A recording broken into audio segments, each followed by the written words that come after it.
Pakistan super league cricket තරඟාවලිය කියන්නේ ශ්‍රී Lanka cricket ක්‍රීඩකයන්ට හැමදාමත් වාසනාව ගෙන ආපු තැනක්. ශ්‍රී ලංකා නායක දසුන් සානකගේ PSL 2026 ගමන ගැන මේ වෙද්දි කවුරුත් බලාපොරොත්තු නොවුණු පුවතක් වාර්තා වෙනවා. පසුගිය 2025 PSL තරඟාවලියේදී පෙසාවර් සල්මි කණ්ඩායම නියෝජනය කරමින් සිය දක්ෂතා ප්‍රදර්ශනය කළ දසුන් මෙවර 2026 තරඟාවලිය සඳහා එම කණ්ඩායම විසින් රඳවා ගනු ලැබුවේ නැහැ.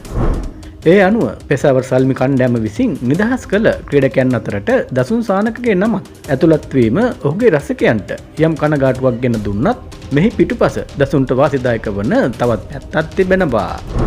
ඒ වගේම 2026 PSL තරඟාවලිය සඳහා වන ක්‍රීඩක කෙටුම්පත 2026 ජනවාරි මාස අවසන් සතියේදී පැවැත්වීමටයි පාකිස්තාන ක්‍රිකට් පාලක මණ්ඩලය තීරණය කර තිබෙන්නේ.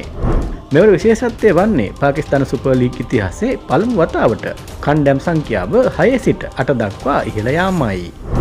ඒ අනුව මේ අලුතින් එක්වන කණ්ඩායම් දෙකට දසුන් සානක වැනි ඕනෑම මොහොතක තරඟයක ඉරණම වෙනස් කළ හැකි අත්දැකීම් බහුල තුන්විරියව් ක්‍රීඩකයෙකුගේ සේවය ඉතාමත් වැදගත් වනු ඇති. දසුන් සානක හට මෙවර වැඩි ඉල්ලුමක් ඇතිවීමට තවත් හේතුවක් තමයි ඔහු මෑතකදී ශ්‍රී ලංකා ජාතික කණ්ඩායම නියෝජනය කිරීම සහ එහි නායකත්වය දැරීම. විශේෂයෙන්ම මැද පෙළ ශක්තිමත් කිරීමට උත්සාහ කරන ක්වාටා ගැඩියේටර්ස් හෝ ඉස්ලාමාබාද් යුනයිටඩ් වැනි කණ්ඩායම් මෙවර දසුන් වෙනුවෙන් ලොකු සටනක් දීමට ඉඩ තිබෙනවා. ඒ වගේම අලුතින් එක්වන ෆයිස්ලාබාද් හෝ සියල්කොට් වැනි නව කණ්ඩායම් දසුන්ගේ නායකත්ව අත්දැකීම් කෙරෙහිද අවධානය යොමු කරනු ඇති.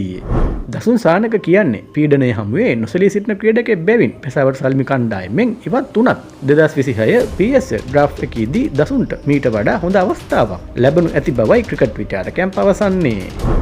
ඉතින් ඔයාලා හිතන්නේ දසුන් මෙවර කුමන කණ්ඩායමක් නියෝජනය කරනු ඇතැයි කියාද? ඔහුට නැවතත් පාකිස්තානයේදී ශ්‍රී ලංකාවේ නම බැබළුවීමට හැකි වේවිද? ඔබේ අදහසත් පහලින් කමෙන්ට් කරන්න. තවත් මෙවැනිම උණුසුම් ක්‍රිකට් පුවතක් දැන ගැනීමට අපිව සබ්ස්ක්‍රයිබ් කරන්න.